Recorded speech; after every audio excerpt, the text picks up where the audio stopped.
चलिए जय हिंद। इसके पहले हम नेपोलियन का एंट्री करा दिए थे, ठीक है ना। इसके पहले हमने नेपोलियन का एंट्री करा दिया था। जितना भी यहाँ काम कर रहा था नेपोलियन अच्छा खासा काम कर रहा था। हालांकि 1790 में एंट्री किया था, लेकिन 1799 में प्रत्यक्ष रूप से सामने आया था। यहाँ पे 1804 में नेपोलियन की संहिता लागू किया गया था। 1804 में नेपोलियन की संहिता लागू किया गया था। अब कोई दिक्कत नहीं है, नेपोलियन का संहिता हम लोग पढ़ लिया। नेपोलियन का अंत कैसे हुआ, ठीक है ना, यानी नेपोलियन यहाँ से भागा कैसे। तो आपको पता होना चाहिए कि यहाँ पे जितने भी देशों को हराया था, जैसे ऑस्ट्रिया, कौन था, ऑस्ट्रिया, प्रसा, रूस, ब्रिटेन, ये चार देशों ने मिलके ऑस्ट्रिया का जो राजा था, ऑस्ट्रिया का जो लोग थे वो ऑस्ट्रिया में विद्रोह कर दिए। ऑस्ट्रिया का लोग कहाँ विद्रोह कर दिए, ऑस्ट्रिया में। परसा के लोग परसा में, रूस के लोग रूस में। हालांकि ये इनके जो नेता थे उन लोगों को भड़का दिए थे नेपोलियन के खिलाफ। क्या कर दिए थे भाई, तो भड़का दिए थे कि दूसरे देश का राजा हो, मतलब फ्रांस का जो शासक है, फ्रांस का जन्म हुआ ससुरा यहाँ नेपोलियन का, ये ससुरा आके हम लोगों के यहाँ राज कर रहा है। तो लोग के अंदर एक भावना जगा दिया, भागने का एक भावना, ठीक है ना। मतलब ऐसे कर दिया कि लोग समझ आए कि ससुरा दूसरे देश का राजा हमारे देश में आके कब्जा करके बैठा हुआ है। एक अजीब भावना जगा दिया लोगों के अंदर। अब लोग यहाँ के खुद विद्रोह करना शुरू कर दिया नेपोलियन के खिलाफ। हालांकि नेपोलियन का एक तो ये रीजन था कि लोग यहाँ से भड़काना शुरू कर दिए थे, ठीक है ना, ये रीजन था। दूसरा रीजन क्या था, अब दूसरा रीजन ये था कि भाई एक नूरेबर्ग था, नूरेमबर्ग, ठीक है ना, और एक हैम्पबर्ग था, हैम्बर्ग। नूरेमबर्ग से हैम्पबर्ग व्यापार किया जाता था, नूरेमबर्ग से हैम्पबर्ग व्यापार किया जाता था। और इस पीरियड में जब ये व्यापार होता था तो इस पीरियड में 11 गो शुल्क नाकी से होकर गुजरना पड़ता था। शुल्क नाकी का मतलब समझते हैं, शुल्क नाकी का मतलब जैसे टूल टैक्स होता है ना। जैसे देखिए यहाँ से आप जाइएगा तो मान लीजिए हमको बेतिया जाना है, ठीक है ना, बेतिया जाना है, या फिर मोतिहारी जाना है, या फिर पटना जाना है, कहीं भी जाना, तो बहुत सारा थाना गुमटी मिलता है हमको, ठीक है ना, जहाँ पे रोक रहता है। जैसे यहाँ से नेपाल जाना है तो नेपाल में भंसार कराना पड़ेगा, वहाँ आपको पैसा देना पड़ता है। समझ में आया कि नहीं है। जैसे यहाँ कहीं भी एक मतलब टूल नाकी समझना है, मतलब जैसे एक पुलिस का एक केबिन होता है, वहाँ गिरा ढाला हुआ, जैसे सिंगल वाइस होता है ना, टड़का ससुरा बकुड़िया, वो गिरा रहता है। आप जाइएगा वहाँ पैसा दीजिएगा, चालान कटवाइएगा, तब आगे जाइएगा। वैसे 11 गो वहाँ पे चालान वाला वो गुंडिया लगा हुआ था। अब ससुरा सब जगह अलग अलग ले रहा था, जैसे पुलिस जो था ना यहाँ सब अलग अलग पैसा ले रहा था।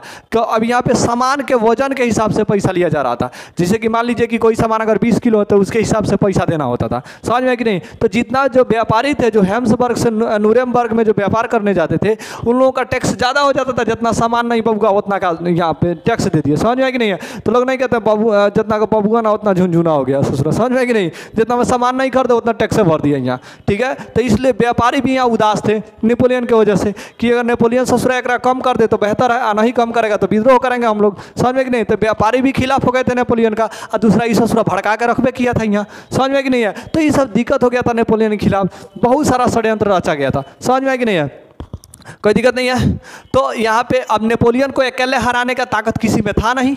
अब जैसे मान लीजिए कि नेपोलियन के पास विशाल सेना था, बहुत ज़्यादा सेना था, इसको अकेले हराना किसी के बस का काम नहीं था।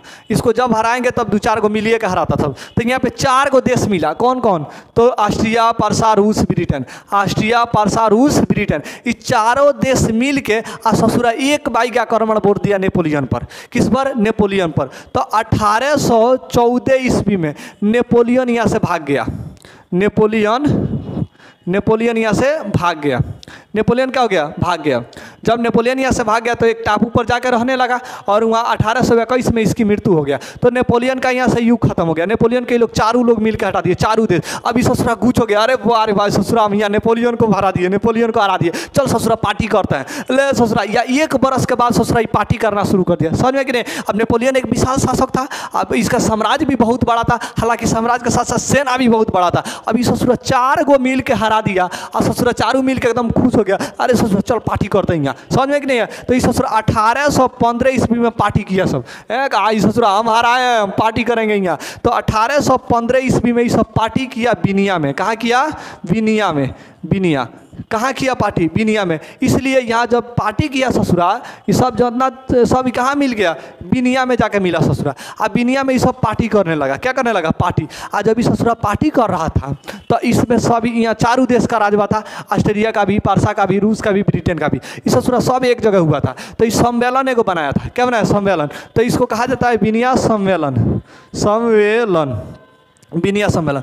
तो एग्जाम में कभी कभी पूछ देता है बिनिया सम्मेलन कब किया गया था? तो 1815 ईस्वी में। कहाँ किया गया था? तो बिनिया में। कहाँ किया गया था? तो बिनिया में। ससुरा क्या किया था? मैं पार्टी किया था ससुरा एकदम धूमधाम से। ससुरा नेपोलियन को मार दिए। ससुरा 4-4 को मिल के मारा है। क्या किया यहाँ? समझ में कि नहीं है? अरे लड़ना है तो अकेले अकेले लड़ना ससुरा। अब देखो भाई, यहाँ पे बिनिया का भी, बिनिया में सम्मेलन कराया गया 1815 ईस्वी में।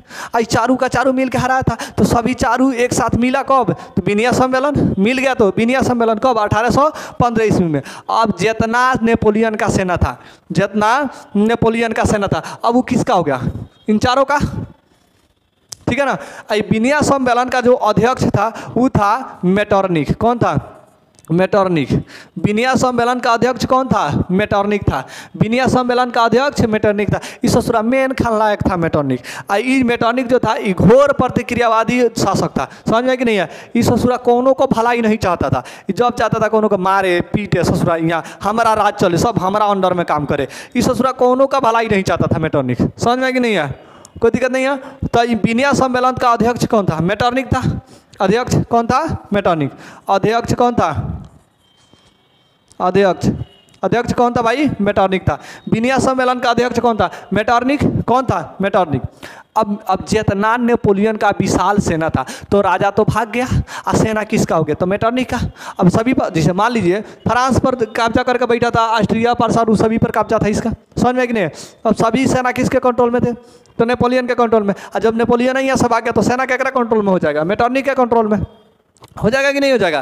तो यहाँ पे विशाल सेना किसके कंट्रोल में आ गया? मेटरनिख के कंट्रोल में आ गया। अब मेटरनिख कहा कि ले बबुआ सबसे शक्तिशाली हम ही हैं, यहाँ कौनो हमरा से पंगा लेने वाला है ये ना है। समझ में है कि नहीं है? तो इसने कहा कि जब फ्रांस, यहाँ पे जब फ्रांस छिकता है तो पूरा यूरोप को खांसी जुकाम हो जाता है। ये बतिया कौन कहा था? मेटरनिख। इसके पीछे वाले क्वेश्चन में आप जब टेस्ट दे रहे थे 10वां का तो उसमें ही क्वेश्चन में पूछा था। हालांकि आपके किताबों में ये ना है।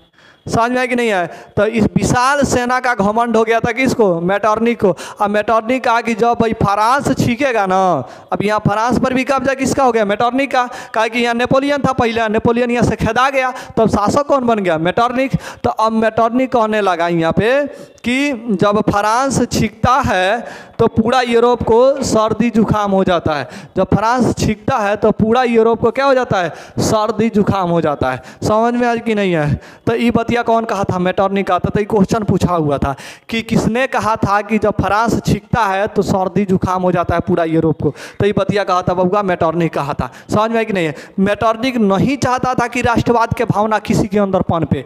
ऐसा ससुरा अगर पनप जाता तो ये पता था इसको कि अगर लोग भड़का तो हमारा यहाँ सभी कुछ खत्म हो जाएगा। समझ में कि नहीं है? तो ये अपना हिसाब से चाह रहा था इस देश को चलाने के लिए। तो इसने कहा कि अगर फ्रांस का वृद्धि रोकना है, मान लीजिए फ्रांस की तरक्की को रोकना है, तो उसके सबसे पहले उसका टुकड़ा टुकड़ा कर दो, यानी छोटा छोटा गांव अलगे अलगे बसा दो, ताकि ससुरा ना कोनो से भेंट करेगा, ना प्यार मोहब्बत होगा, ना ससुरा यहाँ बवाल होगा। समझ में कि नहीं है? ये कौन कर दिया? मेटरनिख कर दिया। समझ में कि नहीं है? तो फ्रांस को छोटा छोटा टुकड़ों में मार दिया कौन? मेटरनिख। इटली को अभी विकास नहीं चाहता था तो इटली को भी छोटे छोटे टुकड़ों में मार दिया। तो अब देखते हैं यहाँ से शुरू हो जाता है मेटरनिख का युग। कौन सा युग? मेटरनिख का युग। तो मेटरनिख के युग में क्या क्या चीज़ हुआ है इसको समझते हैं। तो मेटरनिख सबसे पहले फ्रांस को तोड़ा। किसको तोड़ा? फ्रांस को। तो भैया देखो, मेटरनिख तोड़ने का प्रयास किया, ठीक है ना। तो दक्षिणी इलाका में नाइदरलैंड को बसाया। नाइदरलैंड किसको बसाया? नाइदरलैंड बनाया। और नाइदरलैंड में रखा बेल्जियम को। किसको रखा? बेल्जियम को। किसको रख दिया? बेल्जियम को। ठीक है ना। उसके बाद बनाया पीडमाउंट। क्या बनाया? पीडमाउंट। इसमें रख दिया जेनेवा को। जेनेवा को। किसको रख दिया? जेनेवा को। देखिए ये आपको याद रखना होगा, ये फ्रांस की बात है। किसकी बात है? फ्रांस के। फ्रांस को तोड़ा तो सबसे पहले नीदरलैंड बनाया, और नीदरलैंड में किसको शामिल कर दिया? बेल्जियम को शामिल कर दिया। उसके बाद पीडमाउंट बनाया और पीडमाउंट में जेनेवा को शामिल कर दिया, ठीक है ना। उसी तरह इसके बाद जो जितने भी पश्चिमी इलाके थे, पश्चिमी, देखो ये आपका था उत्तरी इलाका, कौन सा? उत्तरी इलाका। ये आपका था दक्षिणी इलाका, ये आपका पश्चिमी इलाका पड़ा रहा है। पश्चिमी इलाका में पारसा को रखा। किसको रखा? पारसा को। अब पश्चिमी इलाका पर जितना कब्जा था वो सभी किसके अधीन हो गया? तो पारसा के अधीन हो गया। किसके अधीन हो गया? पश्चिमी इलाका पारसा के अधीन हो गया। समझ में कि नहीं है? उसके बाद पूर्वी में, तो पूर्वी में था इटली। कौन था? इटली। कौन था? इटली। इटली। और इटली पर अधिकार खुद हो गया ऑस्ट्रिया का। किसका हो गया? ऑस्ट्रिया का। खुद यहाँ का राजा ऑस्ट्रिया बन के बैठ गया। समझ में कि नहीं? इटली पर अधिकार किसका हो गया? ऑस्ट्रिया का। और यहाँ इटली पर एक ऑस्ट्रिया का भी अधिकार था और इसके साथ साथ फ्रांस का भी था। किसके साथ? फ्रांस का भी था। समझ में कि नहीं है? कोई दिक्कत नहीं है। तो इटली का अधिकार ऑस्ट्रिया और फ्रांस का हो गया था। अर्थात इटली यहाँ ऑस्ट्रिया का चांसलर कौन बन के बैठा था? मेटरनिख। कौन बन के बैठा था भाई? मेटरनिख। तो पूछ देता है ऑस्ट्रिया का चांसलर कौन था? तो मेटरनिख था। ऑस्ट्रिया का चांसलर मेटरनिख था। चलिए यहाँ हो गया। तो ये फ्रांस को तोड़ा था। अब देखते हैं इटली को। इटली को कैसे तोड़ा था? तो इटली में सबसे पहले सिसिली और नेपल्स। सिसिली और नेपल्स। सिसिली और नेपल्स पर अधिकार हो गया बुबरो वंश का। किसका? बुबरो वंश का जो राजा था फ्रेडिनेक।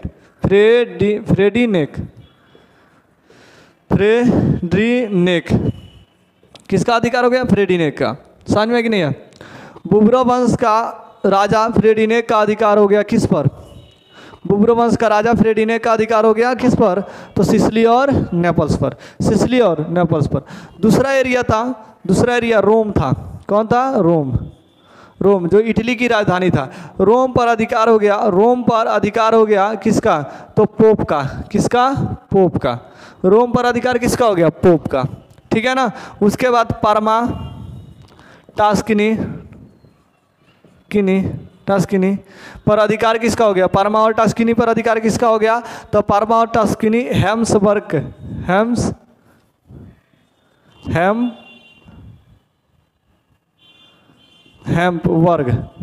का अधिकार हो गया।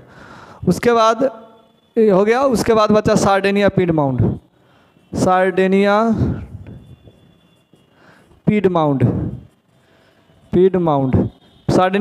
पर अधिकार ऑस्ट्रिया का हो गया। ऑस्ट्रिया का अधिकार हो गया। ये सब पता होना चाहिए आपको, तभी इतना समझ में आएगा। ठीक है ना। इतना बात आपको पता होना चाहिए। समझ में कि नहीं है? नेपोलियन को हराने के लिए कितने देश भाग लिए? तो 4 देश। कौन कौन? तो ऑस्ट्रिया, पर्सा, रूस, ब्रिटेन, चारों ने मिलकर 1814 में नेपोलियन को हरा दिया। नेपोलियन यहाँ से भाग गया। अब यहाँ चारों देश खुशी से यहाँ बिनिया में एक सम्मेलन किया जिसका नाम पड़ा बिनिया सम्मेलन। 1815 में किया था। जिसका अध्यक्ष कौन था? तो भैया मेटरनिख था। कौन था यहाँ? मेटरनिख नहीं चाहता। मेटरनिख ने कहा था कि जब फ्रांस छिकता है तो खांसी जुकाम यूरोप को हो जाता है। ये बात मेटरनिख ने कह दिया था। हालांकि इसने नहीं चाह रहा था कि फ्रांस का विकास हो, नहीं चाह रहा था इटली का विकास हो, इसलिए फ्रांस को छोटे छोटे एरियाओं में तोड़ दिया था। उत्तरी इलाका में नीदरलैंड को बैठाया जिसमें बेल्जियम को शामिल कर दिया। दक्षिणी में पीडमाउंट को बैठाया जिसमें जेनेवा को शामिल कर दिया। पश्चिमी इलाका में पारसा को बैठाया और सब पर कब्जा पारसा का हो गया। उसके बाद इटली पर अधिकार ऑस्ट्रिया और फ्रांस का भी हो गया था। समझ में कि नहीं है? उसके बाद इटली को तोड़ा तो सिसिली और नेपल्स पर बुबरो वंश का राजा फ्रेडिनेक का अधिकार हो गया। रोम पर अधिकार पोप का हो गया। पोप का मतलब समझते हैं? चर्च वगैरह होता है, चर्च में जो मालिक होता है वो पोप होता है। पार्मा टास्किनी पर हेम्सबर्ग का अधिकार हो गया। सार्डेनिया पीडमाउंट पर ऑस्ट्रिया का अधिकार हो गया। इतना ही सब करके छोड़ दिया था यहाँ पे। कौन? मेटरनिख ने। हालांकि यही को मेटरनिख युग यही सब है। ठीक है ना। और इसके पहले बाद क्या हुआ कि जो नेपोलियन ने 39 महाराज्यों का संघ बनाया था, 39 महाराज्यों का जो संघ बनाया था, इसको नहीं तोड़ा गया। काहे कि ससुरा जैसे तोड़ने जाता था यहाँ मेटरनिख, तैसे यहाँ का लोग विद्रोह कर देता था। यह ससुरा आएगा नहीं तो मार के फाड़ देंगे। समझ में आया कि नहीं है? ससुरा भाग यहाँ से। यहाँ मेटरनिख ससुरा आइबे ना करता था। तो ये 39 को राज्यों का महासंघ नहीं टूटा था, बाकी सब तोड़ दिया था। कौन? मेटरनिख। तो ये था मेटरनिख की थोड़ी सी बात है। अब मेटरनिख के आगे राजवंशों को समझते हैं। थोड़ा इसको अब नोट करना है तो नोट कर लीजिए, नहीं तो मिटा देते हैं।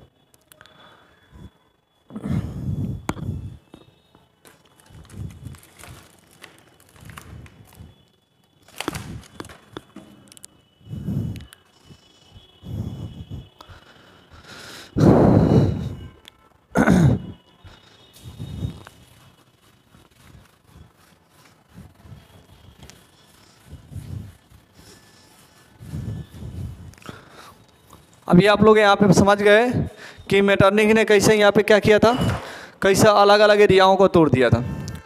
मेटरनिख चाहता था, मेटरनिख के बारे में लोग जानते थे कि निरंकुश शासक है, ससुरा उग्रवादी है, ससुरा कुछ कर सकता है। इस शांति के लिए यहाँ पे बुबरो वंश का एक राजा था जिसका नाम था लुई 18वां।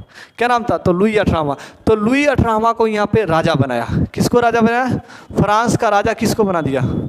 फ्रांस का राजा बनाया लुई 18वां को। लुई 18वां को, लुई 18वां का यहाँ फ्रांस का राजा बना दिया। लुई 18वां को फ्रांस का राजा बना दिया। समझ में कि नहीं है? हालांकि लुई 18वां राजा बनने से पहले, लुई 18वां राजा बनने से पहले, लुई 18वां जो एक राष्ट्रवादी नेता था, हालांकि यह चाहता था कि यहाँ पे कोई भी व्यवस्था ठीक ठाक से चले, ये लोगों के हित में कोई फैसला लेता था, ना कि ये लोगों के विरोध काम करता था। समझ में कि नहीं? ये अच्छा नेता था लुई 18वां, अच्छा नेता था, कोई खराब नेता नहीं था, अच्छा खासा काम कर रहा था, कोई दिक्कत इसको नहीं था। लेकिन ससुरा यहाँ लुई 18वां जो था, ये राजा बनने से पहले एक संवैधानिक घोषणा पत्र जारी किया था। संवैधानिक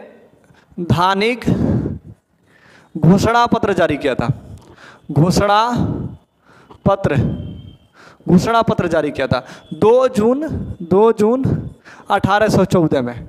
इस संवैधानिक घोषणा नेपोलियन के जाने के बाद, नेपोलियन का जब जाने का जो काल था ना, उसी काल में इसने 2 जून 1814 को संवैधानिक घोषणा पत्र जारी किया था। 2 जून 1814 को ही संवैधानिक घोषणा पत्र जारी कर दिया था। कौन? लुई 18वां।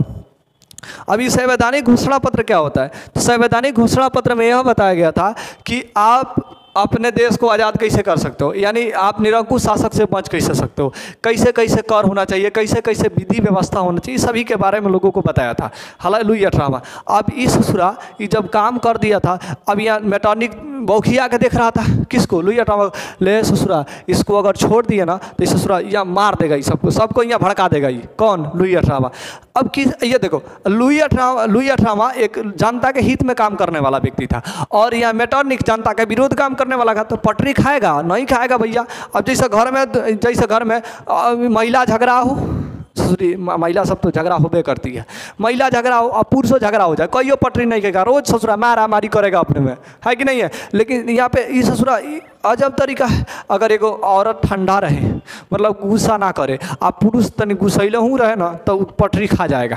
ससुरा ज़्यादा यहाँ लफड़ा नहीं करेगी। लेकिन ससुरी यहाँ सब महिला सब बहुत यहाँ झगड़ा करती है। सब ससुरी नैयर में रहेगी तो कोई झगड़ा नहीं, और ससुरा आते आते ससुरी एकदम झगड़ा पे उतारू हो जाती है। समझ में कि नहीं? या देखो, ये महिला सबको सबसे बढ़िया बात बता, महिला सब यहाँ से अगर वो अपना नैहर जाएगी तो यहाँ ससुरा 25 किलोमीटर यहाँ से चल के नैहर जाएगी गाड़ी पर बैठ के, तो नहीं थकान होगा। उतरते उतरते बाबूजी के ना, माई के ना, ससुरी दीदी के ना, सखी के ना, ससुरा छत पर चढ़ के देखने लगी हमारे वाला के ना है।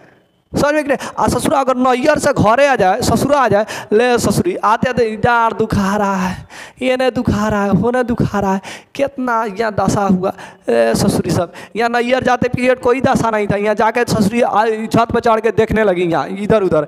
यहाँ ससुरा आते आते ससुरी दुख हो गई यहाँ। समझ में कि नहीं? तो अगर महिला यहाँ अगर ठीक ठाक है तो कोई झगड़ा नहीं है, और महिला अगर खराब हो गई तो ससुरी सब झगड़ा का जड़ महिला होती है। समझ में कि नहीं है? यहाँ तो यहाँ लुई जो 18वां था, ये ससुरा लोग के हित में अच्छा काम करने वाला था, और मेटरनिख ससुरा कैसा था? यहाँ लोगों का विरोध काम करने वाला था। तो कहियो पटरी खाएगा कि नहीं? मैं ससुरा खाइए नहीं सकता है। तो मेटरनिख कहा कि लुई 18वां को हटा दो यहाँ से, ये ससुरा राजा रहेगा तो लोग को भड़का देगा हमारा खिलाफ। समझ में कि नहीं है? ससुरा हमारा यहाँ राजपाट जितना युग है सबको तहस नहस करवा देगा। कौन? यहाँ लुई 18वां। कहा कि ससुरा यहाँ से भाग तू, और यहाँ पे राजा बना दिया चार्ल्स 10वां को। किसको बना दिया? चार्ल्स 10वां को क्या बना दिया? राजा। चार्ल्स 10वां को यहाँ पे क्या बना दिया? राजा बना दिया। अब चार्ल्स 10वां ससुरा मेटरनिख जैसा था, ये ससुरा एकदम निरंकुश शासक था। ये नहीं चाहता था कि लोगों का यहाँ अच्छा हो। जब आवाज़ उठता था, कौन आवाज़ उठता है? हम फ्रांस में आज़ादी चाहते हैं, कहता आओ ससुरा तोरा आज़ादी देते हैं। तब से यहाँ छुरा निकालता, मैं बचाक से मारता, ला ससुरा आज़ादी मिल गया, यहाँ आज़ाद हो गए ससुरा। ये ऐसा व्यक्ति था चार्ल्स 10वां, एकदम भयंकर आदमी था। ये ससुरा कौनों का आवाज़ उठाने नहीं देता था। जब कौनों आवाज़ उठाता हमको आज़ादी दो, कहता है आप तो आज़ादी देते हैं, निकालता मार, तब से ससुरा यहाँ सब आज़ादी भाग गया। ससुरा आज़ादी चाहिए यहाँ। समझ में कि नहीं? तो चार्ल्स 10वां ये निरंकुश शासक था। समझ में कि नहीं? ये लोगों के विरुद्ध काम करता था। ये ससुरा अकेला नहीं संभाला गया, तो इसने एगो औरी को प्रधानमंत्री बना लिया, पोलिंगनेक को। किसको अब यहाँ पे राजा फ्रांस का कौन बन गया? चार्ल्स 10वां। फ्रांस का राजा चार्ल्स 10वां। ये किसको प्रधानमंत्री प्रधानमंत्री नियुक्त किया? पोलिंगनेक को। किसको? पोलिंगनेक को। किसको प्रधानमंत्री बना दिया? पोलिंगनेक को। पोलिंगनेक को प्रधानमंत्री। अब ससुराई दोनों मिल के अब यहाँ पे अत्याचार करना शुरू कर दिया फ्रांस पर। जब कोनो आवाज़ उठाता तब कहता आज़ादी दो, आप ससुरा आज़ादी देते हैं। अब बढ़िया से आज़ादी दे देता था सब, समझ में कि अब कोनो यहाँ आवाज़ नहीं उठाता था। अब ससुरा लफड़ा बढ़ गया यहाँ, समझ में कि नहीं। अभी ससुरा सोचने लगा यहाँ के लोग कि अभी इससे कैसे पार पाया जाए। मैटर्निक तो अभी दूर है ससुरा, वो तो ऑस्ट्रिया में बैठ के ससुरा ये सब कर रहा है। आई ससुरा फ्रांस में घुस के चालू कर दिया है। तो यहाँ फ्रांस के अंदर एक गिरी मतलब घर ही में अपना ससुरा चोर बैठ गया यहाँ। कौन? चार्ल्स दासवा। मैटर्निक तो अलग है। तो इन लोगों ने कहा कि सबसे पहले इसको खेदो, चार्ल्स दासवा को, उसके बाद मैटर्निक को निपटाएंगे। तो इन लोगों ने 22 फरवरी को, कितना को? 22 फरवरी 28 जून को, 28 जून कितना को? 28 जून 1830 को, 28 जून 1830 को फ्रांस में गृह युद्ध शुरू हो गया। क्या हो गया? गृह युद्ध। फ्रांस में कौन सा शुरू हो गया? गृह युद्ध शुरू हो गया। क्या शुरू हो गया भाई? तो गृह युद्ध शुरू हो गया। कोई दिक्कत नहीं है? क्या शुरू हो गया यहाँ पे? तो गृह युद्ध शुरू हो गया, ठीक है ना। तो 28 जून 1830 को क्या शुरू हो गया? गृह युद्ध शुरू हो गया। अभी ससुरा गृह युद्ध भयंकर ससुरा शुरू हो गया। यहाँ पे लोग विद्रोह पर विद्रोह उतार हो गए। अब गृह युद्ध का मतलब समझते हैं? गृह युद्ध मतलब घर ही में युद्ध शुरू हो गया। और ससुरा एगो घर से 10-10 गोड़ा यहाँ तलवार निकल गया। ससुरा फरियाल यहाँ 410 कथी है तू यहाँ, हम निपटा देंगे ससुरा तोरा के 2 मिनट में यहाँ 410 को सब कहने लगा। अब यहाँ से पूरा लोग डर गया, पूरा फ्रांस के लोग। और 3 दिन तक ससुरा विद्रोह किया, 1 जुलाई तक। कैया? 1 जुलाई। जून के बाद क्या आता है? जुलाई। 1 जून 1830 को 1 जुलाई 1830 को चार्ल्स दासवा यहाँ से गद्दी छोड़ कर ससुरा भाग गया। कहाँ? इंग्लैंड। कहाँ भाग गया? इंग्लैंड। कैया? 1 जुलाई 1830 को। तो इसी को कहा जाता है जुलाई 1830 की क्रांति। समझ में आया कि नहीं है? इसको क्या कहते हैं? जुलाई 1830 की क्रांति। क्या करने के लिए हुआ था? तो चार्ल्स दासवा को खेदने के लिए हुआ था। समझ में आया कि नहीं है? तो चार्ल्स दासवा हम क्या कहेंगे? तो जुलाई 1830 की क्रांति में कि चार्ल्स दासवा एक बहुत भयंकर निरंकुश शासक था। इस ससुरा कोनो आवाज़ उठाता था टॉप से ओकरा मार देता था, यहाँ खेद देता था ससुरा। पोलिंगनेक को भी यहाँ पे प्रधानमंत्री बना के रखा था। जब कोनो आवाज़ उठता जब आवाज़ कोनो उठाता पोलिंगनेक को कहता है पोलिंगनेक मार ससुरा, यहाँ इस ससुरा आज़ादी मांग रहा है। इस ससुरा जाता टॉप से मारता, यहाँ आज़ादी खत्म। समझ में कि नहीं है? तो लोगों ने इसको हटाने के लिए 28 जून 1830 को फ्रांस में गृह युद्ध छेड़ दिया। कब छेड़ दिया? 28 जून 1830 को क्या छेड़ दिया? गृह युद्ध। आई ससुरा गृह युद्ध कितना दिन तक चला? 3 दिन। 28, 29, 30, 1 मतलब 28 तो हुए क्या? 29, 30, 1 तारीख तक गृह युद्ध चला 3 दिन। और 3 दिन के बाद 1830 को चार्ल्स दासवा कहा कि अब ससुरा यहाँ बुझा नहीं रहा है कि हमारा यहाँ हिसाब किताब रहेगा। इस ससुरा तुरंत पलटी मारा और इंग्लैंड भाग गया। अब यहाँ पे चार्ल्स दासवा का भी शासन खत्म। चार्ल्स दासवा का शासन खत्म। अब यहाँ पे लोगों ने एक राजा को चुन के बनाया जिसका नाम था लुई फिलिप्स। क्या नाम था? Louis Philips. फिलिप्स।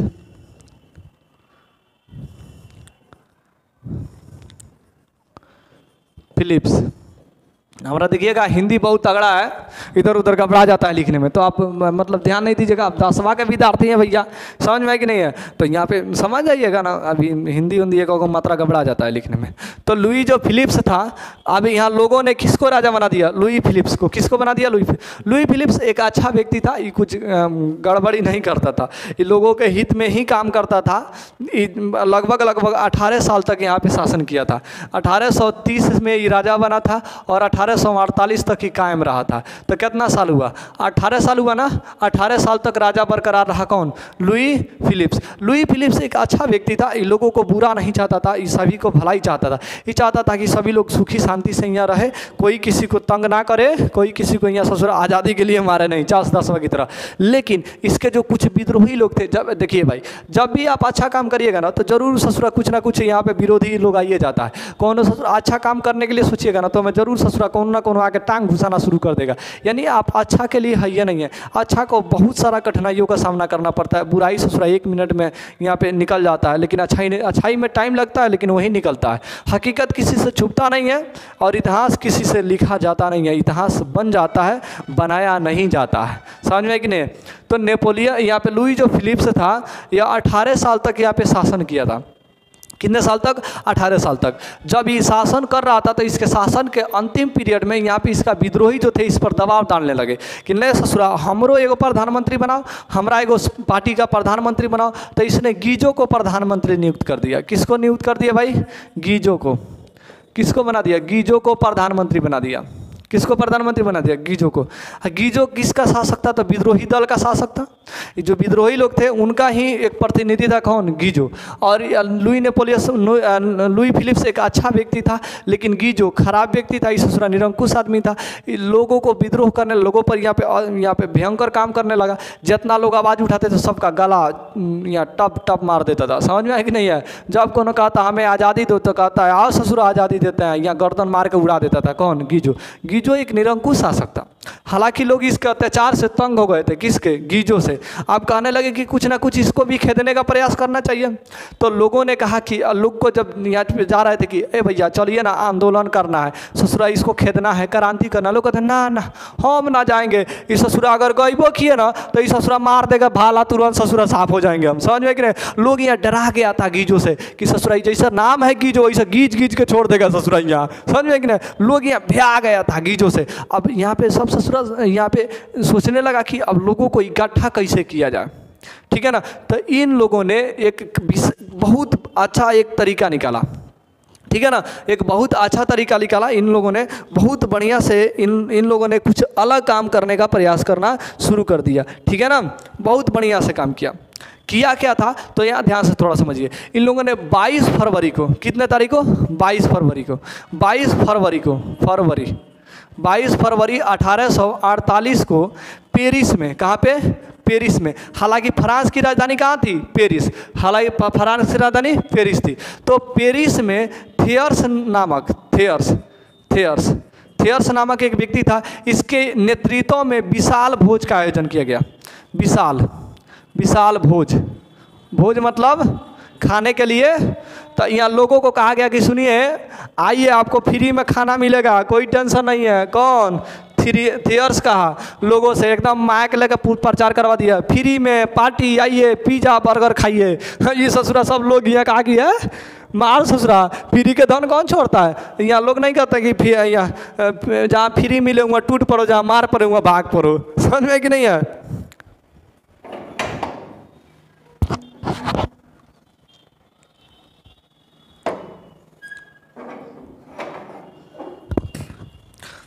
लोग यहाँ क्या कहने लगे कि जहाँ यहाँ फ्री का मिले हुआ टूट पड़ो, जहाँ मार पड़े हुआ भाग पड़ो ससुरा। ले ससुरा यहाँ सब भोज का नाम सुन के कहा चल ससुरा यहाँ पिज्जा बर्गर मिलने वाला है, फ्री में यहाँ खाएंगे ससुरा चाँप के। पूरा लोग आ गया विशाल भोज में, भयंकर लोग आ गया यहाँ, पूरा का पूरा फ्रांस के लोग आ गया। चल ससुरा फ्री में ना मिल रहा है, कौन पैसा देना है यहाँ। सभी लोग फ्री का खाने लगे। और जब खा लिया, भर पेट खा लिया, तब थियर्स कहता है अब खा लिए बढ़िया से, तोन फुला लिए, चलिए अब क्रांति करना है, यहाँ विद्रोह करना है। ले ससुरा लोग कहेंगे भाई ससुरा हमको फ्री में खिया के फंसा दिया, यहाँ भर पेट खिएबो करेगा, मुँहबो करेगा। देखते हैं समझ में कि नहीं है? ये क्या कर दिया थियर्स, यहाँ विशाल भोज बनवाया और सभी को बुला दिया, आइए फ्री में खाइए। और जब फ्री में खा लिया तो कहता है तोन फुला लिए, अब आइए यहाँ चलिए विद्रोह करना है ससुरा। अब लोग यहाँ चिढ़ा गए, रहे ससुरा ये फ्री में खिएबो किया, अब लगता है यहाँ निकलवेबो करेगा यहाँ। समझ में कि नहीं है? अब लोग यहाँ तक 2 दिन तक विद्रोह किए। कितना दिन तक? 2 दिन, 24 फरवरी तक। कहाँ तक? 24 फरवरी 1848 तक विद्रोह किए। ठीक है ना? एकदम भयंकर विद्रोह किए। और जब विद्रोह किए तो लुई फिलिप्स यहाँ से गद्दी अपना छोड़ के भाग गया यो ससुरा इंग्लैंड। कहाँ भाग गया? इंग्लैंड। अब जब ये भाग गया तो गीजो का कौन औकात है यहाँ? नहीं है ससुरा, गीजो भी भाग गया। दोनों का दोनों यहाँ ससुरा भाग गया। समझ में कि नहीं है? जब भाग गया तो कहा कि अब सुकून मिल गया। कितना तारीख को भागा था? तो भैया 24 फरवरी 1848 को यहाँ से भाग गया था। ठीक है ना? क्या हो गया था? भाग गया था। और जब ये ससुरा भागा था तो यहाँ पे 2 दल के नेता बहुत बढ़िया से काम किए थे। पहला दल जनतंत्र का नेता था, दूसरा दल गणतंत्र के नेता। समझ में कि नहीं है? एक नेता कौन थे? तो जनतंत्र का नेता थे जिसका नाम गणतंत्र का नेता, गणतंत्र का नेता थे जिसका नाम था लमार्टिन। क्या नाम था? लमार्टिन। और दूसरा जनतंत्र के नेता थे। किस तंत्र के? जनतंत्र के, जिसका नाम था लुई बला। क्या नाम था? लुई बला। ठीक है ना, लुई वाला नाम था। अभी ससुरा दोनों लेमार्टिन और लुई वाला अपने में झगड़ा करने लगे, या हम राजा बनेंगे, हम ढेर काम किया है, ससुरा हम राजा, यहाँ सब चिल्लाने लगा। ससुरा तो लगे यहाँ लोग ने कहा कि बे दूर ससुरा, यहाँ तू लोग करते रहो, हम दूसरे का राजा बना देते हैं। तो यहाँ पे लुई नेपोलियन को राजा बना दिया। किसको राजा बना दिया? लुई नेपोलियन को। किसको राजा बन गया? यहाँ कौन राजा बन गया? Louis Napoleon.